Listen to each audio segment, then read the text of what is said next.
মুসলিয়ান ইকরাম, আমি আপনাদের সম্মুখে সূরা নিসার 58 নং আয়াত তেলাওয়াত করেছি। এই আয়াতের তরজমা হলো, মহান আল্লাহ তাআলা বলতেছেন, ইন্নাল্লাহা ইয়া'মুরুকুম আন তুআদ্দুল আমানাত, নিশ্চয়ই আল্লাহ তাআলা তোমাদেরকে আদেশ দিচ্ছে যে তোমরা আমানতগুলোকে অর্থাৎ হকগুলোকে পৌঁছে দিবে হকদারদের নিকটে, ইলা আহলিহা, হকদারদের নিকটে। ওয়া ইযা হাকামতুম বাইনান নাসি আন তাহকুমু বিল আদল, এবং যখন তোমরা মানুষদের মাঝে ফয়সালা করবে তখন আল্লাহ তাআলা তোমাদেরকে এটিও আদেশ দিচ্ছে যে তোমরা ইনসাফের সাথে ফয়সালা করবে। ইন্নাল্লাহা নি'ম্মা ইয়া'iদুকুম বিহ, নিশ্চয়ই ওই জিনিস যার আল্লাহ তাআলা তোমাদেরকে নসিহত করতেছেন সেটি কতই না ভালো জিনিস। ইন্নাল্লাহা কানা সামিআন বাসীরা, নিশ্চয়ই আল্লাহ তাআলা তোমাদের কথাগুলোকে শোনেন এবং তোমাদের যাবতীয় আমলগুলোকে দেখেন। উক্ত আয়াতের মধ্যে আল্লাহ তাআলা দুইটি আদেশ দিয়েছেন। একটা হলো যে তোমরা হকওয়ালাদের হকগুলোকে যথাযথভাবে আদায় করো। 2 নম্বর হলো যখন তোমরা মানুষদের মাঝে ফয়সালা করবে, মীমাংসা করবে, তখন ইনসাফের সাথে মীমাংসা করবে, পক্ষপাতিত্ব করবে না, জুলুম করবে না, অন্যায় করবে না। তো এই দুই আদেশের মধ্যে একটি আদেশ আছে যে তোমরা হকওয়ালাদের হক আদায় করো, অর্থাৎ তোমার কাছে যার যার হক আছে সেই হকগুলোকে তোমরা আদায় করো, তুমি আদায় করো। হক এটা আরবি শব্দ, এই শব্দের অর্থ হলো দাবি, অধিকার, প্রাপ্য, পাওনা। এই হক এটা 2 প্রকার। একটা হলো হকুল্লাহ, আল্লাহ তাআলার হক। 2 নম্বর হলো হকুল ইবাদ, বান্দাদের হক। তার মানে আল্লাহ তাআলা এই আয়াতে আদেশ দিচ্ছেন যে তোমরা হক আদায় করো, চাই সেটা আল্লাহর হক হোক কিংবা বান্দার হক হোক, তোমরা যথাযথভাবে হক আদায় করো। সুতরাং আয়াত দ্বারা বোঝা যায় যে যেভাবে আল্লাহ তাআলা পরকালে নামাজের হিসাব নেবেন, রোজার হিসাব নেবেন, যাকাতের হিসাব নেবেন, হজের হিসাব নেবেন, ঠিক তেমনি ভাবে হকেরও হিসাব নেবেন। যদি আমরা যথাযথভাবে হক আদায় করে থাকি তাহলে তো আলহামদুলিল্লাহ, আর যদি হক আদায় না করে থাকি তাহলে যার হক সে যদি মাফ করে থাকে তাহলে আলহামদুলিল্লাহ, অর্থাৎ আল্লাহ যদি মাফ করে থাকে তাহলে আলহামদুলিল্লাহ। আর যদি বান্দার হক হয়, যদি বান্দা মাফ করে থাকে তাহলে তো আলহামদুলিল্লাহ, না হলে আমরা অনেক ভয়াবহ শাস্তির সম্মুখীন হব। তাহলে উক্ত আয়াত দ্বারা যাদের হক আমাদের উপর আছে তাদের হক আদায় করতে হবে এটা বোঝা যায়, এবং শরীয়তের একটি গুরুত্বপূর্ণ একটি বিধান এবং অংশ এটা বোঝা যায়। শুধু কি আয়াত দ্বারা বোঝা যায়, হাদিস দ্বারাও বোঝা যায়। যেহেতু হক আদায় এটা অনেক গুরুত্বপূর্ণ বিধান, তা আল্লাহ রাসূল বিভিন্ন হাদিস শরীফে হক আদায়ের গুরুত্ব আরোপ করেছেন।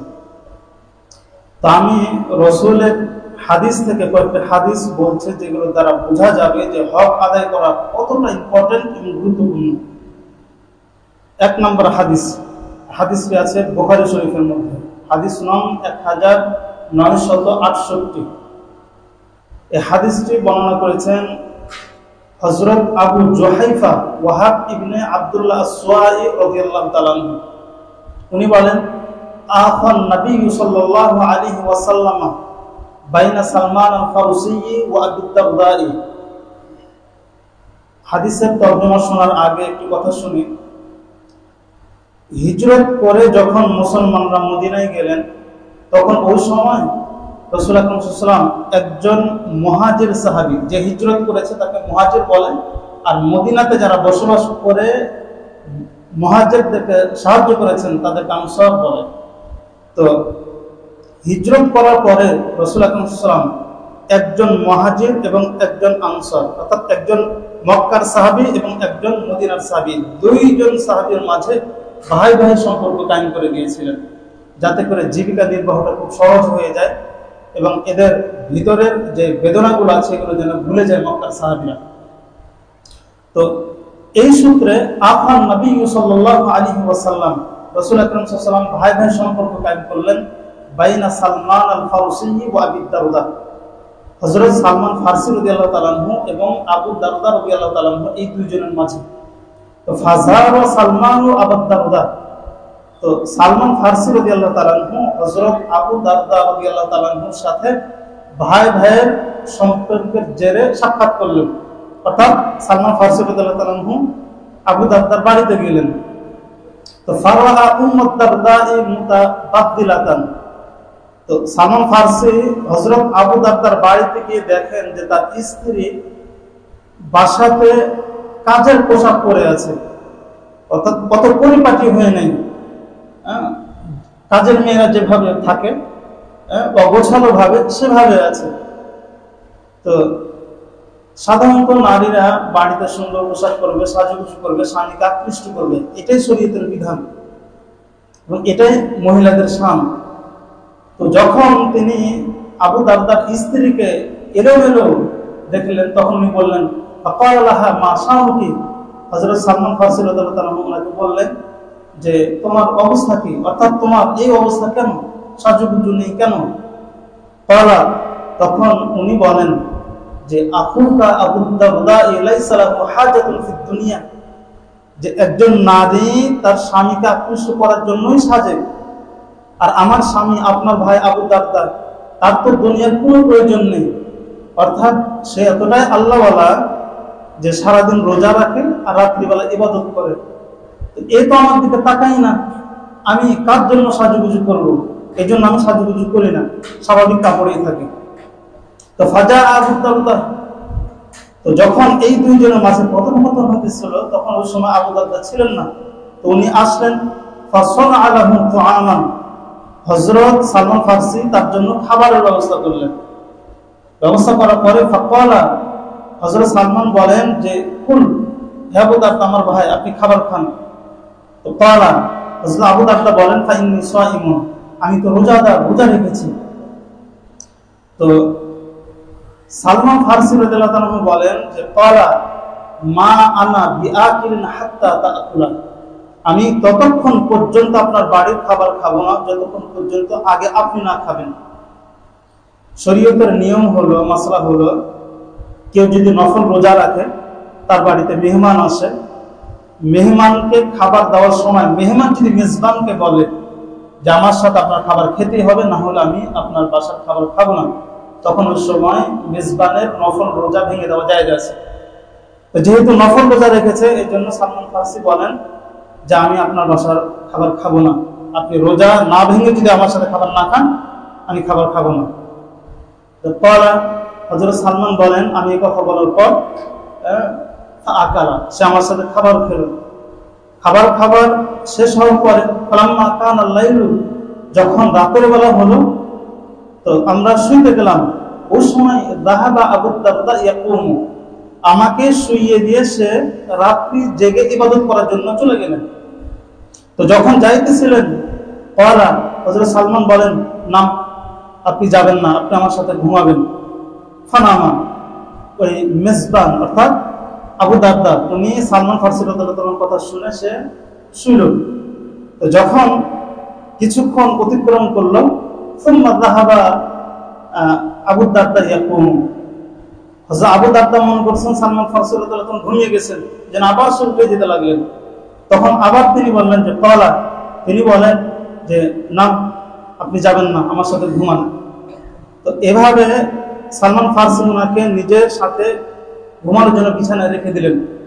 ফালাম্মা কানা মিন আখিরিল লাইলি, যখন রাতের শেষ অংশ হলো, ক্বালা সালমান, এবার সালমান ফারসি রাদিয়াল্লাহু তাআলা বলেন যে কুমিল আনা, এখন আপনি ইবাদতের জন্য উঠুন। তো দুজন উঠলেন, ফাসাল্লায়া, এরপরে দুজন তাহাজ্জুদের নামাজ পড়লেন। ফাকালা লাহু সালমান, তাহাজ্জুদের নামাজ শেষ করার পরে হযরত সালমান ফারসি রাদিয়াল্লাহু তাআলা আনহু হযরত আবু দারদাকে বলতেছেন যে ইন্না লিরাব্বিকা আলাইকা হাক্কান, আপনি মানুষ একজন, কিন্তু আপনার উপরে হক আছে অনেকজনের। প্রথম হক ইন্না লিরাব্বিকা আলাইকা হাক্কান, নিশ্চয় আপনার দেহে আল্লাহর হক আছে। ওয়া ইন্না লিনাফসিকা আলাইকা হাক্কান, নিশ্চয় আপনার দেহে আপনার নিজের নফসের হক আছে। ওয়া ইন্না লিআহলিকা আলাইকা হাক্কান, নিশ্চয় আপনার দেহে আপনার স্ত্রীর হক আছে। ফাআতি কুল্লাযী হাক্কিন হাক্কাহু, আপনি যার হক আপনার উপর আছে প্রত্যেকের হক যথাযথভাবে আদায় করেন। তো মানুষ একজন, কিন্তু হক তো একাধিক জনের। আপনি শুধু দিনের বেলা রোজা রাখলেন, রাত্রে ইবাদত করলেন, আল্লাহর হক হলো, আপনার নিজের জানেরও তো হক আদায় হলো না, আপনার স্ত্রীর হক তো আদায় হলো না, যথাযথ হক তো আদায় হলো না। পরকাল আপনাকে ধরবে আল্লাহ তাআলা। তো যখন সালমান ফারসি রাদিয়াল্লাহু তাআলা ওনাকে কথা বলছে, ওনার একটা রাগ আসছে যে আমাকে ইবাদত করতে দিল না। তো ফাআতান নবী সাল্লাল্লাহু আলাইহি ওয়াসাল্লাম, সকালে হযরত আবু দারদা রাসূল আকরাম সাল্লাল্লাহু আলাইহি ওয়াসাল্লাম নিকট আসলেন। ফাযাকারা যালিকা লাহু, রাত্রে বেলা যে ঘটনাটা ঘটছে পূর্ণ বিবরণ রাসূলকে শোনালেন। ফাকালা নবী সাল্লাল্লাহু আলাইহি ওয়াসাল্লাম, তখন ওই সময় রাসূল আকরাম সাল্লাল্লাহু আলাইহি ওয়াসাল্লাম বলেন, সাদাকা সালমান, হযরত সালমান ফারসি রাদিয়াল্লাহু তাআলা সত্য বলেছেন। অর্থাৎ তুমি মানুষ একজন, কিন্তু তোমার এই দেহে তোমার যেরকম হক আছে, আল্লাহর যেরকম হক আছে, তোমার স্ত্রীর হক আছে। তুমি দিনের বেলা রোজা রাখো, রাত্রিবেলা ইবাদত করো, আল্লাহর হক আদায় হয়, তোমার দেহের হক আদায় হয় না, তোমার স্ত্রীর হক আদায় হয় না। সুতরাং এখন থেকে যার যেই হক আছে তোমার উপর, প্রত্যেকের হক তুমি আদায় করো। সুতরাং এই হাদিস দ্বারা বোঝা যায় যে যাদের হক আমাদের উপর আছে, আমাদের তাদের যথাযথ হক আদায় করতে হবে, তাই না? এটাই তো বুঝে আসছে। তাহলে আয়াত এবং হাদিস দ্বারা বুঝে আসে যে হক আলাদার হক আদায় করতে হবে। একটা তো হাদিস বললাম, আরেকটা হাদিস বলি, যেভাবে উম্মতে মুহাম্মদ অর্থাৎ আমাদের হক আলাদার হক আদায় করতে হবে, হকের গুরুত্ব আছে ইসলাম ধর্মে, ঠিক তেমনি ভাবে আগের ধর্ম যতগুলো ছিল সেই ধর্মগুলোতেও হক আদায় করার গুরুত্ব ছিল। প্রমাণ কি? প্রমাণ হলো বুখারী শরীফ এবং মুসলিম শরীফের হাদিস। হাদিসটা যদি বুখারী শরীফ থেকে ধরা হয় তাহলে হাদিসের সংখ্যা দাঁড়াবে 3465, আর যদি হাদিসটি মুসলিম শরীফের ধরা হয় তাহলে হাদিসের সংখ্যা দাঁড়াবে 2743। হাদিসটি রাসূলের সাহাবী হযরত আব্দুল্লাহ ইবনে উমর রাদিয়াল্লাহু তাআলা বর্ণনা করেন। উনি বলেন যে সামি'তু রাসূলুল্লাহ সাল্লাল্লাহু আলাইহি ওয়াসাল্লাম ইয়াকুলু, আমি রাসূল আকরাম সাল্লাল্লাহু আলাইহি ওয়াসাল্লামকে বলতে শুনেছি। কি বলতে শুনেছি? যে ইনতালাকা সালাসাতু নাফারিন মিম্মান কানা ক্বাবলাকুম, রাসূল আকরাম সাল্লাল্লাহু আলাইহি ওয়াসাল্লাম একদিন আমাদেরকে হাদিস বর্ণনা করে শুনাইতেছিলেন। হাদিসটি এরকম যে তোমাদের পূর্ববর্তীদের মধ্যে 3 জন ব্যক্তি সফরে রওনা করলো, সফরে বের হলো। তা হাত্তা আওয়াহুমুল মাবিতু, তো সফরে বের হলো, এমনকি এই 3 জন ব্যক্তিকে রাত্রি যাপন আশ্রয় দিল একটি পাহাড়ে। অর্থাৎ সফরে বের হলো, যখন রাতের সময় হলো তখন এই 3 জন ব্যক্তি এরা এক গর্তে রাত্রি যাপন করলো।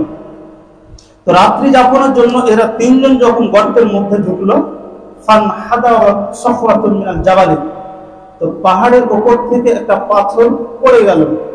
ফাসাদ্দাত আলাইহিল গারা, পাথরটি পড়ে ওই গর্তের মুখ বন্ধ করে দিল।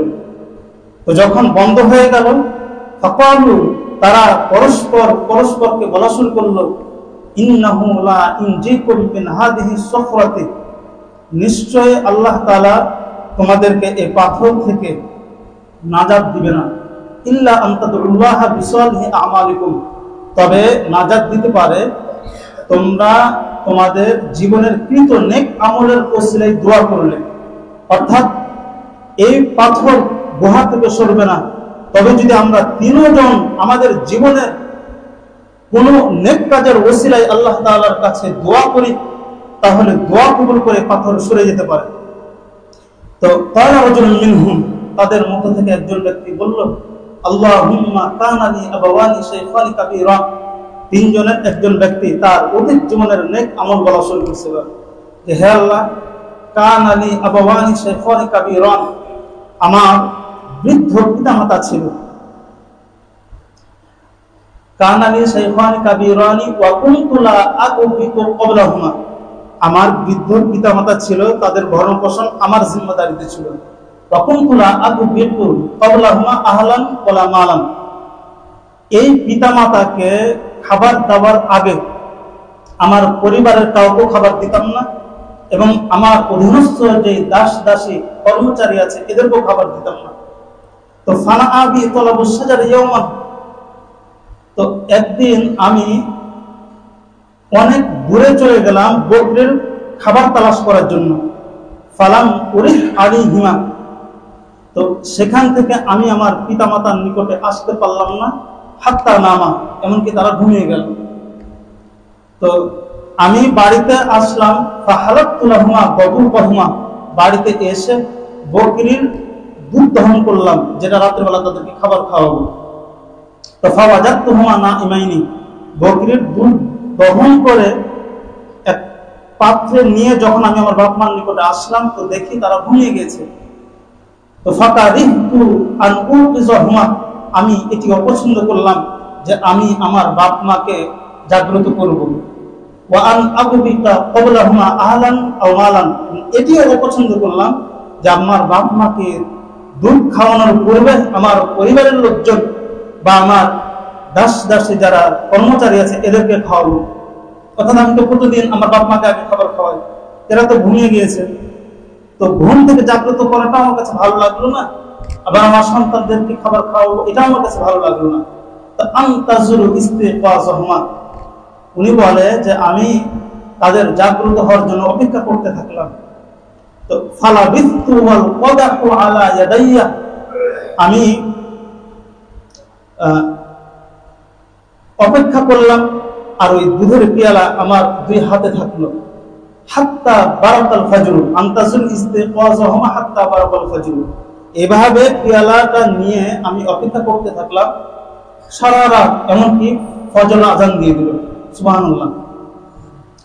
ওয়াসসিবিয়াতু ইয়াতাদাওয়াউনা ইনদা কুদামাইয়া, আমি যখন পেয়ালাটা আমার হাতে নিয়েছিলাম, আমার ছোট ছোট বাচ্চারা আমার পায়ের কাছে এসে খুব কান্নাকাটি করতেছিল যে আমাকে দুধ দেওয়া হোক, আমাকে দুধ দেওয়া হোক। কিন্তু তারপরও আমি আমার বাপ মাকে আগে খাওয়াবো, তাই বলে আমি আমার সন্তানদেরকে খাওয়ালাম না। ফাস্তাই কজা, এরা দুজন জাগ্রত হলো।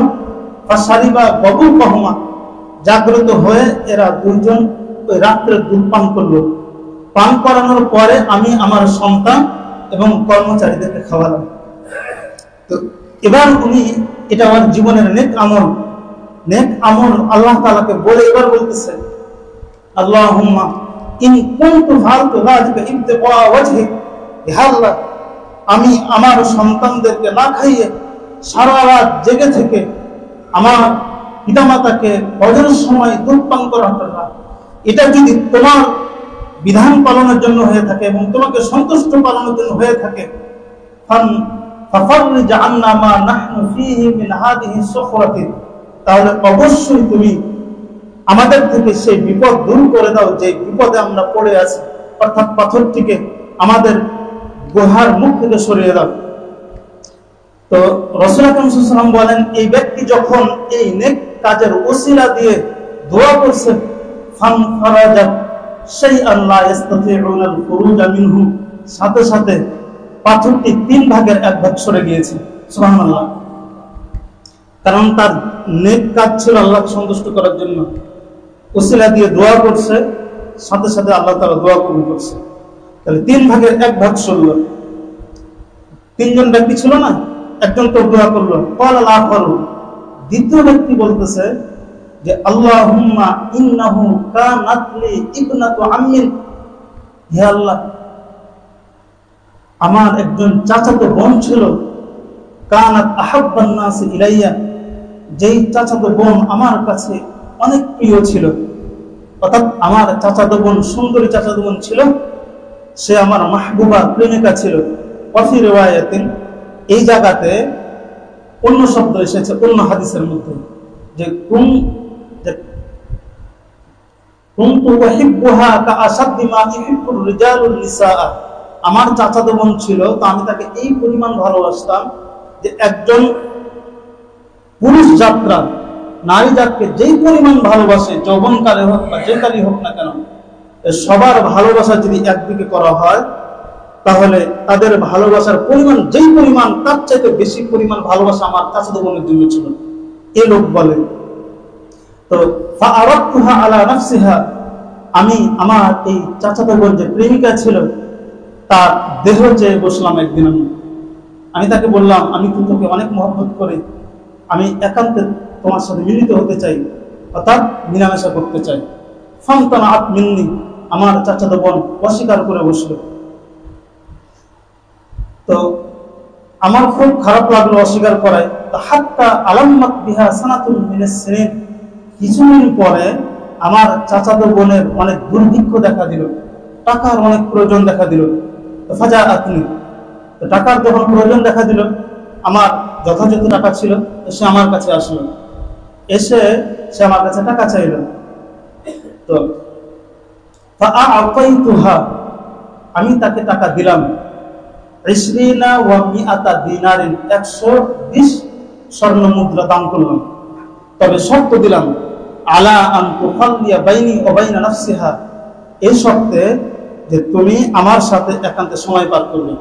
অর্থাৎ তোমাকে আমি টাকা দিতে পারি, তোমার বিপদ উদ্ধার করতে পারি, তবে শর্ত হলো আমার সাথে মিলামেশা করতে হবে। তো প্রয়োজনটা এমনই প্রয়োজন ছিল যে ফাফা আলা, আমার ওই চাচাতো বোন আমার এই শর্তে রাজি হয়ে গেল। তো রাজি যখন হলো, সে ওয়াদা অনুযায়ী আমার কাছে আসলো। তো হাত্তা ইদা কদারতু আলাইহা, এমনকি যখন আমি তার উপর সক্ষম হলাম। আর এক রিওয়ায়াতের মধ্যে আছে এই জায়গাতে যে ফালাম্মা কাআতু বাইনা রিজলাইহা, যখন আমি তার দুনো পায়ের মাঝখানে বসলাম, অর্থাৎ আমার চাচাতো বোন আমার ওয়াদা রক্ষার্থে সে আমার কাছে আসলো। আসার পরে জানালা কপাট আমি সংবন্ধ করলাম। একজন ছেলে একজন মেয়ের সাথে যখন মিলামেশা করতে যাই, তার ওই সময় বিবস্ত্র করে ফেললাম। তার লজ্জাস্থানের সামনে যখন আমি বসলাম মিলামেশা করতে যাব, ওই সময় তাআলা আমার চাচাতো বোন বলতেছে, ইত্তাকিল্লাহ, হে আমার প্রেমিক, আল্লাহকে ভয় করো। ওয়ালা তাফুদ্দাল খাতামা ইল্লা বিহাক্কিহি, আমার সতীত্ব নষ্ট করিও না তার হক ব্যতীত। অর্থাৎ আমার সতীত্ব যদি তোমার নষ্ট করতেই হয়, বৈধভাবে নষ্ট করো, আমাকে বিবাহ করো, অবৈধভাবে নষ্ট করো না। আমার দেহে কোনোদিন গুনাহের দাগ লাগে নাই, এভাবে তুমি আমার দেহে গুনাহের দাগ লাগাই না, দাগ লাগাইতে গেলে আল্লাহকে ভয় করো। তো এই ব্যক্তি বলে, হাম সরাফতু আনহা, আমার দিলের ভিতরে বেচাইনি কাজ করা শুরু করেছে। আমার ওই চাচাতো বোনের কথা শুনে আমি তার থেকে ফেরত আসলাম। ওয়াহিয়া আহাব্বুন নাস ইলাইয়া, অথচ আমার এই চাচাতো বোন পৃথিবীর সবচেয়ে বেশি প্রিয় মানুষ আমার কাছে ছিল। আমি জেনা করতে পারতাম, কিন্তু আমি এটা মনে করে তার সাথে জেনা করলাম না। পবিত্র মানুষ, দেহে দাগ লাগে নাই গুনার, কোনোদিন দাগ লাগালাম না। তারপরে বলতেছে, ওয়া তারাকতু যাহাবা আল্লাযী আ'তাইতুহা, আমি সেই স্বর্ণগুলো তাকে এমনি দিয়ে দিলাম যেগুলো তাকে দিয়েছিলাম। 120 দিনার দিলাম, তোর মতন ভালো মানুষের কাছ থেকে আমার এই স্বর্ণ লাগবে না, থেকে এমনি দিয়ে দিলাম, গুনার দাগ লাগালাম না। এবার এই ব্যক্তি আল্লাহ তাআলাকে বলতেছে যে, হে আল্লাহ, আল্লাহুম্মা ইন কুনতু ফাআলতু যালিকা ইবতিগা ওয়াজহিক, হে আল্লাহ, যদি আমি ওই দিন আমার চাচাতো বোনের কাছ থেকে, জিনাত থেকে যদি আমি দূরে সরে থাকি একমাত্র তোমার ভয়ে এবং তোমাকে সন্তুষ্ট করার জন্য, ফাফরুজ আন্না মা নাহনু ফীহি, তাহলে আজকে এই বিপদের সময় আমার গুহার মুখ থেকে পাথরটি তুমি সরিয়ে দাও। আল্লাহর রাসূল বলেন, এই ব্যক্তি যখন তার জীবনের নেক কাজের ওসিলা দিয়ে দোয়া করছে, ফান ফারাজাতি সখরাতু গায়রা আন্নাহুম লা ইস্তাতিউনা আল খুরুজা, তখন ওই সময় পাথরের এক তৃতীয়াংশ সরে গেল, তবে তারা বের হতে পারলো না। অর্থাৎ 3 ভাগের 2 ভাগ সরে গেল। ওয়াকালা সালিস, এবার তৃতীয় ব্যক্তি বলতেছে, 3 জন ব্যক্তি না, 2 জন তো গেল, তৃতীয় জন ব্যক্তি বলতেছে যে, আল্লাহুম্মা ইস্তাজারতু উজারাআ, হে আল্লাহ, আমার জীবনে আমি অনেক শ্রমিক ভাড়া নিয়েছিলাম, ওয়া আ'তাইতুহুম আজরাহুম, এবং আমি তাদেরকে খাটানোর পরে তাদের পারিশ্রমিক আমি দিয়ে দিয়েছিলাম, গায়রা রাজুলিন ওয়াহিদিন, একজন ব্যক্তি ব্যতীত। তারাকাল্লাযী লাহু আযাহাবা, যে ব্যক্তি তার পারিশ্রমিক নেয় নাই, না নিয়ে চলে গিয়েছিল, শুধু একজনের পারিশ্রমিক আদায় করে নাই, বাকি সবার আদায় করেছিলাম। তো যে ব্যক্তির পারিশ্রমিক আমি দেই নাই, তারটা আলাদা করে রেখেছিলাম, আলাদা করে রেখে ফাসাম্মারতু আজরাহু, আমি তার পারিশ্রমিকটা ব্যবসায় খাটাতে লাগলাম। হাত্তা কাসরাত মিনহুম আমওয়ালু, এমনকি তার থেকে অনেক মাল তৈরি হলো। যেই ব্যক্তি পারিশ্রমিক নেয় নাই তার পারিশ্রমিকটা এই ব্যক্তি আলাদা করে রেখেছিল, রেখে ওই পারিশ্রমিক দিয়ে সে ব্যবসা করা শুরু করেছে। তো এই ব্যবসা থেকে আস্তে আস্তে এটা বাড়তে লেগেছে। প্রথমে ব্যবসা করছে, বকরি কিনছে, এরপরে আরেকটু যখন বাড়ছে তখন সে গরু কিনছে, আরেকটু যখন বাড়ছে তখন উঁট কিনছে, উঁট পালা শুরু করছে, এভাবে গোলাম কিনছে। দেখা যাচ্ছে যে গোলামের একটা পাল হয়েছে, বকরির একটা পাল হয়েছে, গরুর একটা পাল হয়েছে, উটের একটা পাল হয়েছে, অল্প পারিশ্রমিক দিয়ে। তো যখন অনেক মাল হয়ে গিয়েছে, এগুলো কিন্তু সে আলাদা করেই রেখেছে। ফাজা আনি বাদা হিনিন, দীর্ঘ এক সময়ের পরে ওই মজদুর শ্রমিক আমার কাছে আসলো। আসার পরে বলল, ফাকাল ইয়া আব্দুল্লাহি, হে আল্লাহর বান্দা, আদ্দি ইলাইয়া আজরি, আপনি আমার পারিশ্রমিক আমাকে দেন। তো যখন সে আমাকে এই কথা বলছে, ফাকুলতু লাহু, আমি তাকে বললাম, কুল্লু মা তারা মিন আজরি, তুমি যা যা দেখতেছো সবগুলো তোমার পারিশ্রমিক, অর্থাৎ মিনাল ইবলি ওয়াল বাকরি ওয়াল গনামি ওয়াল রাকিকি, যে উটগুলো, যে গাভীগুলো, যে বকরিগুলো, যেই গোলাম দাস দাসীগুলো দেখতেছো এই সবগুলো তোমার পারিশ্রমিক। ফাকালা, তখন ওই ব্যক্তি বলতেছে, ইয়া আব্দুল্লাহি, হে আল্লাহর বান্দা, লা তাস্তাহজি বি, আপনি আমার সাথে ঠাট্টা করেন না, ফাজলামি করতেছেন। আমি কাজ করছি একদিন, আমার পারিশ্রমিক অল্প, এতগুলো কিভাবে হয়? আপনি ফাজলামি করতেছেন। তখন উনি বলেন, আমি বললাম, লা আস্তাহজিউ বিকা, আমি ঠাট্টা করতেছি না, তুমি তোমার পারিশ্রমিক না নিয়ে যে চলে গেলে, ওই টাকাটা আমি ব্যবসায় খাটাইছিলাম, ওই ব্যবসা থেকে এতগুলো লাভ হয়েছে। তো যখন আমি তাকে কথা বললাম, ওই বলে ফাআখাযাহু কুল্লাহু, সবগুলো সে নিয়ে নিল, ফাস্তাকাহু, এবং সে নিয়ে চলে গেল। ফালাম ইয়াতরুক মিনহু শাইআন, সে কোনো জিনিস আমাকে দিয়ে গেল না, যে ঠিক আছে তুমি যেহেতু লালন পালন করছো, তাই অর্ধেক তুমি রাখো, আমি অর্ধেক নিয়ে যাই, এগুলো কথা সে বলে না। মূল পুঁজিও নিয়ে গেল, লভ্যাংশ যেগুলো সেগুলো সব নিয়ে গেল। এবার এ ব্যক্তি বলে যে, হে আল্লাহ, আল্লাহুম্মা ইন কুনতু ফাআলতু যালিকা ইবতিগা ওয়াজহিক, হে আল্লাহ, যদি আমি এই কাজ তোমার সন্তুষ্টির জন্য করে থাকি, কারণ দেখা যাচ্ছে যে পারিশ্রমিক সে নেয় নাই, যখন আসবে সে যতটুকু পাবে অতটুকুই পাবে। মানুষরা সাধারণত এরকমই করে, ব্যবসা খাটালে কখনো লাভ দেয় না, কিন্তু আমি সেটা করি নাই। শরীয়তের মাসলার দিকে খেয়াল করছি। শরীয়তের মাসলা হলো, কেউ যদি কারো হক না নেয়, সে যদি ওই হক ব্যবসাতে খাটায়, তাহলে মূল মালিকের কখনো হবে না, মানে মালিকের হবে না, বরং যে হকদার এগুলো সব তারও হবে। হে আল্লাহ, আমি এই মাসলা থেকে লক্ষ্য রেখে আমি যথাযথ হক আদায় করেছিলাম তোমার সন্তুষ্টির জন্য, যদি হয়ে থাকে তোমার সন্তুষ্টির জন্য, ফাফরুজ আন্না মা নাহনু ফিহি, তাহলে আজকে আমরা যে বিপদে আছি সেই বিপদ দূর করে দাও। অর্থাৎ আমার এই দোয়ার উসিলায় আমার গুহার যে গর্তের মুখে যে পাথর আছে, পাথরটা সরিয়ে দাও। আল্লাহ রাসূল বলেন, এই তৃতীয় ব্যক্তি যখন তার নেক কাজের উসিলায় দোয়া করছেন, আল্লাহ তাআলা সাথে সাথে দোয়া কবুল করে পাথর সাথে সাথে সরিয়ে দিয়েছেন। সুবহানাল্লাহ। ফাখরাজু ইয়ামশুনা, তারা তিনজন ওই গুহা থেকে বের হয়ে রওনা করে দিল। এই যে লম্বা হাদিস বুখারী এবং মুসলিম শরীফের, এই লম্বা হাদিসের মধ্যে তিন ব্যক্তির ঘটনা, তিন ব্যক্তির মধ্যে থেকে তৃতীয় নম্বর ব্যক্তির ঘটনা কি ছিল? যে সে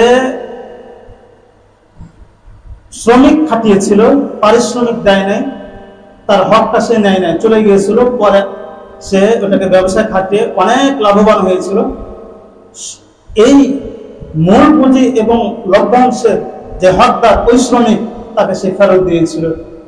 এটা ছিল বনী ইসরাইলের ঘটনা। সুতরাং বোঝা যায় যে যেভাবে ইসলাম ধর্মে হক আলাদের হক আদায়ের আদেশ আছে, ঠিক তেমনি ভাবে আমাদের আগে যে সমস্ত নবীরা ছিলেন, ওনাদের উম্মতদের মাঝেও হক আলাদের হক আদায় করার আদেশ ছিল, তাই না?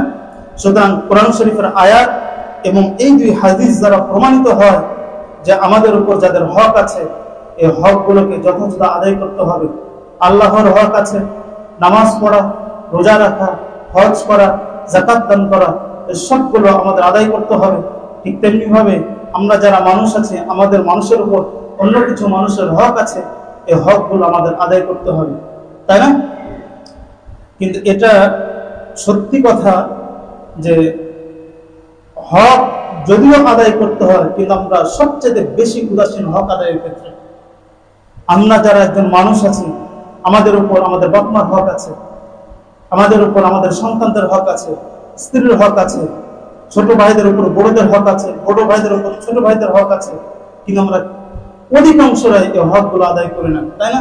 তাই তো হচ্ছে, আমরা অনেক মানুষ এরকম আছে, বাপ মা বৃদ্ধ হয়ে গেছে, তাদের হক আদায় করা আমাদের ইমানি দায়িত্ব, এটা কর্তব্য ফরজ, কিন্তু বাপ মার আমরা হক আদায় করি না, তাই না? হক আদায় করি না, আমরা আমাদের সন্তানদের হক আদায় করি না। এখানে অনেক মানুষ এরকম আছে যারা আমরা বিবাহ করছি, বিবাহ করার পরে প্রথম স্ত্রীর সন্তান হয়েছে, যখন সন্তানগুলো একটু বড় হয়েছে, স্ত্রীকে আমার ভালো লাগে না, আমি আরেকটা বিবাহ করছি। অনেক মানুষ কিন্তু এরকম আছে, প্রথম স্ত্রীকে আমি ডিভোর্সও দেই নাই, কিচ্ছু দেই নাই, ওই স্ত্রীরও ভরণ পোষণ আমরা আদায় করি না, আবার ওই সন্তানগুলোর ভরণ পোষণ আদায় করি না। ওই প্রথম স্ত্রী গার্মেন্টসে চাকরি করছে, মানুষের বাড়ি কাজ করে এই সন্তানগুলোকে মানুষ করছে। আপনি আপনার স্ত্রীর সন্তান হক আদায় করলেন না, আপনি যতই নামাজ পড়েন, আপনি হজ করেন, বড় আলেম হন, আল্লাহওয়ালা হন, কিচ্ছু কাজে আসবে না যদি আপনি এদের হক আদায় না করেন। আমরা অনেক এরকম আছি, আমাদের বড় ভাইয়েরা আমাদেরকে মানুষ করছে, আমাদের উপর কিছু হক আছে, কিন্তু আমরা হক আদায় করি না। আচ্ছা, এরকম অনেক রকম আছে, মানে যখন আমি এস্টাবলিশ হচ্ছি, আমি যখন একটা কর্মে জড়িত হচ্ছি, তখন আমরা আমাদের বড় ভাইকে ভুলে গেলাম। আমার বাপ মা কত কষ্ট করে আমাকে মানুষ করছে, আমি যখন বড় হলাম, একটা চাকরি পেলাম, ওই বাপ মা আমার আর কোনো বলছে না। আপনি হক ওয়ালাদের হক আদায় করলেন না, আপনি যেই পরিমাণ ইবাদত করলেন না কেন, পরকালে আপনি হক আদায় করা ব্যতীত আপনি নাজাত পাবেন না। সুতরাং আমাদের আজকের আলোচনার পর দৃঢ় অঙ্গীকারবদ্ধ হতে হবে যে আমরা ভবিষ্যতে আমরা কখনো কারো হক নষ্ট করবো না, ইনশাল্লাহ। আল্লাহর হক আদায় করবো ইনশাল্লাহ, আমরা বান্দাদের হক আদায় করবো ইনশাল্লাহ, মা বাপের হক আদায় করবো ইনশাল্লাহ, ভাই বোনদের হক আদায় করবো ইনশাল্লাহ, ভাইয়েরা বোনদের হক আদায় করবো ইনশাল্লাহ, আমরা প্রতিবেশীদের যে হক আছে সে হক আদায় করবো ইনশাল্লাহ। আল্লাহ তাআলা আমাদের সবাইকে যে হকগুলো আছে সে হকগুলো যথাযথ আদায় করার তৌফিক দান করুন, আমিন। আলহামদুলিল্লাহি রাব্বিল আলামিন। আরেকটা